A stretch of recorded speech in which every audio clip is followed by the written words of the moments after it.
지적인 척하는 얄팍한 지식을 얻을 수 있습니다. 2013년 케임브리지대 과학축제 왕립과학협회는 BBC 드라마 셜록의 주인공 베네딕트 컴퍼피치를 기준으로 사람을 만드는데 총 59가지 원소가 필요하다며 이 원소를 생산하려면 약 10만 파운드, 우리 돈 1억 5천만 원이 든다는 재밌는 발표를 합니다. 물론 탄소, 산소, 수소, 질소, 칼슘, 인 6가지 원소가 우리 몸의 99.1%를 차지하지만 현재 밝혀진 우주를 구성하는 118개의 원소 중 절반이 우리 몸 안에서 상호작용하며 생명이라는 작은 우주를 이루고 있으니 우리가 별에서 왔음을 생각해보게 합니다.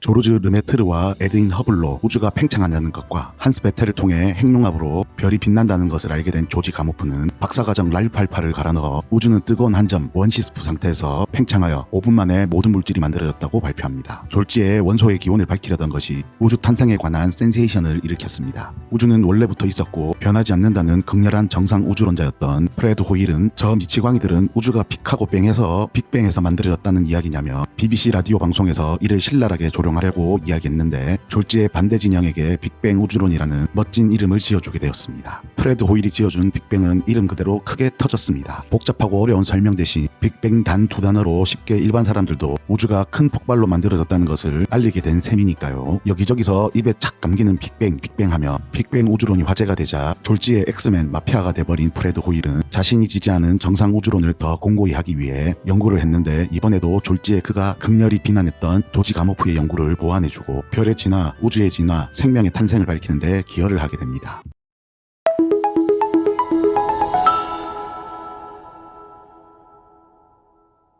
조지 가모프와 랄팔리퍼의 1948년 화학적 원소의 기원은 별이 수소와 헬륨으로 98% 구성되는 것과 수소와 헬륨의 기원은 설명이 되었으나 나머지 2% 헬륨보다 무거운 중원소의 기원은 설명하지 못했습니다. 팽창하는 우주에서 헬륨들이 약속이나 했듯 조밀하고 뜨거운 곳에서 다시 만나 핵융합을 하며 더 무거운 물질들을 만들지 않으니까요. 극렬한 정상 우주론자 프레드 호일은 자신이 졸지에 네이밍까지 해준 빅뱅 우주론에 밀리고 있는 정상 우주론의 산소 호흡기를 달기 위해 정상 우주론을 다듬기로 합니다. 호일은 일단 우주는 팽창하는 것을 인정합니다. 우주가 팽창한다면 새롭게 만들어진 공간에 새로운 물질이 함께 생성되지 않는다면 우주의 전체 밀도는 점점 낮아져 우주가 정상 상태에 있을 수 없다는 것을 깨닫게 됩니다. 그래서 우주가 팽창하며 새롭게 만들어진 공간에 수소 원자도 다시 생성될 것이라 가정합니다. 팽창하는 우주 공간에 새롭게 수소가 생성될 일은 없으니 뜨겁게 핵융합하며 빛나는 별에 주목합니다. 뜨거운 별이면 뜨거운 한 점, 원시스프, 빅뱅을 이야기할 필요 없이 우주에 있는 물질의 탄생을 설명할 수 있었고 별들이 초신성으로 폭발해 우주 공간으로 수소를 비롯한 물질들을 다시 뿌리며 팽창한 우주의 물질이 채워져 우주가 정상 상태로 유지될 것이라 생각했습니다. 또한 빅뱅으로 별에서 관측되는 탄소를 설명할 수 없으니 호일은 우주 초기에 태어난 1세대 별들이 별 내부에서 탄소를 만들어 우주 공간으로 뿌려 탄소가 생겼을 것으로 생각했습니다. 그래서 별과 물질의 순환을 설명해야 하니 우선 탄소의 기원을 밝히기로 합니다. 탄소는 양성자 6개, 중성자 6개로 이루어진 원소인데 이론상으로 양성자 2개, 중성자 2개인 헬륨 3개가 짠 하고 핵융합하면 되는데 1억 켈빈이 넘는 별 내부에서 가벼운 이들 3개가 다시 상봉하는 것은 거의 불가능했습니다. 그래서 우선 헬륨 2개가 핵융합해 베릴륨 8을 만들고 이들이 곧장 헬륨을 다시 만나 탄소를 만들어야 하는데 베릴륨 8은 매우 불안정한 원소라 어찌저찌 합쳐져도 곧 헬륨 2개로 붕괴한 문제가 있었습니다. 매우 드물게 베릴륨 8이 곧장 헬륨을 만나 탄소가 된다 하더라도 곧장 또 헬륨을 만나 산소로 바뀌는 문제도 있었습니다. 이 문제로 골머리를 앓고 있던 호일은 대부분 원자핵이 낮은 에너지 준위에 머물지만 자신처럼 흥분을 잘하는 탄소 원자핵이 있어 높은 에너지 준위에서 헬륨을 만나지 않고 분명 탄소를 이루고 있을 것이라고 보고 당시 최고의 핵물리학자, 치밀한 실험으로 유명한 칼텍의 윌리엄 파울러를 찾아갑니다. 평소 까칠하기로 유명했던 호일은 다짜고짜 윌리엄 파울러에게 탄소 중에 높은 에너지 준위로 있는 탄소가 있는지 찾아보라며 정중하게 부탁해도 해주기 어려운데 거의 명령조로 부탁하다 파울러에게 단번에 까입니다. 호일은 정말 정상 우주론을 지키고 싶었나 봅니다. 자존심 강하고 까칠한 그가 자존심을 다 내려놓고 몇 날 며칠을 파울러를 찾아가 파울러 교수님은 뛰어나시니 금방 찾아낸다며 아부도 하고 이거 찾으면 일생일대의 업적이며 내가 BBC 라디오에서 파울러 교수 많이 빨아주겠다는 등 갖은 아양을 떨어 파울러가 높은 준위에 있는 탄소를 찾는 실험을 하게 합니다. 열흘 만에 정말 높은 에너지 준위의 탄소 원자핵을 찾을 수 있었고 이를 통해 조지 가모프와 랄팔퍼가 못한 탄소의 기원을 1953년 프레드 호일이 밝혀냅니다. 이후 호일은 제프리 버비지, 그의 아내 마거릿 버비지, 파울러와 함께 1957년 별의 원소 합성이라는 논문을 발표하는데 논문 제목보다 저자의 앞글자를 딴 B2FH 논문으로 더 유명합니다. 이 논문으로 수소, 헬륨, 리튬 외에 모든 원소의 기원이 초신성 폭발을 통해 생겼음을 밝혔고 우리 생명체를 이루고 있는 원소 또한 초신성 폭발을 통해 이루어졌음을 밝혔습니다. 이를 통해 호일은 팽창하는 우주 공간을 초신성이 폭발해 수소를 비롯해 물질들이 다시 채워진다며 별과 물질의 순환으로 정상 우주론을 주장했습니다. 허나 관측해보니 이런 별과 물질의 순환이 계속 반복되며 시간이 흐를수록 점점 수소보다 무거운 원소가 증가해 호일의 연구는 이번에도 정상 우주론을 뒷받침하는 근거가 아닌 빅뱅에서 시작하는 우주의 진화가 더 깔끔하게 설명이 되는 빅뱅 우주론에 유리한 증거를 주고 말았습니다. 호일은 정상 우주론을 지키지 못했지만 우리 생명체를 이루고 있는 원소가 초신성에서 왔다는 것을 밝혀주었습니다. 태양 질량의 8배 이상이 되는 별은 연료를 다 소진하면 초신성 폭발로 잔해를 우주로 뿌리며 중성자별이 되거나 블랙홀이 됩니다. 초신성이 뿌린 잔해는 다시 다른 별을 탄생하게 하는 재료가 됩니다. 2013년 서울대학교 고본철 교수 연구팀이 초신성이 폭발한 잔해에서 우리 몸을 구성하는 주요 6대 원소 중 그간 발견되지 않았던 인도 발견하며 우리가 별에서 왔음을 확인하게 되었습니다. 우리 태양계도 어느 별인지 모르나 50억 년 전쯤 어느 별이 폭발한 잔해를 바탕으로 탄생하였고 2022년 1월 네이처에 발표된 로컬 버블 3차원 모형에 따르면 우리 태양계가 안착한 우리 은하의 오리온 자리 나선팔 부근에 지난 수백만 년간 15개의 초신성이 폭발해 별을 탄생시키는 성운을 밀어내 태양 말고는 다른 별이 탄생할 수 없는 로컬 버블 영역에 속하는 우연과 행운이 있어 우리가 안정적인 태양계 지구에서 살 수 있었습니다. 우리는 모두 별에서 왔습니다. 모두 별에서 온 그대입니다. 드라마 별에서 온 그대의 OST 성시경의 너의 모든 순간 가사처럼 몇 광년 동안 날 향해 날아온 별에서 온 물질로 이루어졌습니다. 우리는 모두 별에서 왔다.